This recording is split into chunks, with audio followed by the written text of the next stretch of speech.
ইমাম তাবারানি বর্ণিত আরেকটি গুরুত্বপূর্ণ হাদিস হচ্ছে রিজিকের বিষয়ে, সেটা হচ্ছে ইন্না রিজকা লা ইয়াতলুবু আবদা আকসারু মিম্মা ইয়াতলুবুহু, মানে বান্দা যতটুকু রিজিক তালাশ করে, রিজিক বান্দাকে তার চেয়ে অনেক বেশি তালাশ করে।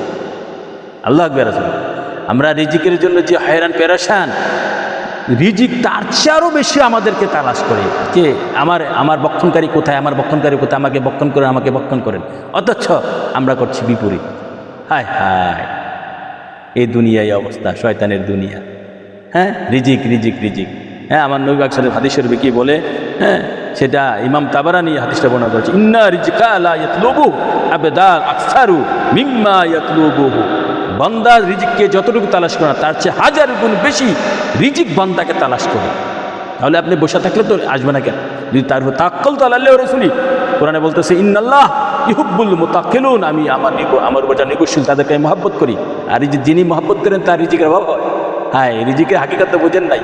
আল্লাহ রাসূল সেই রিজিক, সেইভাবে সেই রিজিক খাওয়ার, যে রিজিক আল্লাহ রাসূল প্রদত্ত, সেই রিজিকের প্রতি হয়রান পেরেশান না হয়, হারাম না খেয়ে, সুদ ঘুষ মদ অহমিকা অহংকার হিংসার লোভে না গিয়ে আমরা যেন সত্য রিজিক আল্লাহ রাসূল প্রদত্ত উত্তম রিজিক খেতে পারি, সেই আশা ব্যক্ত রাখছি।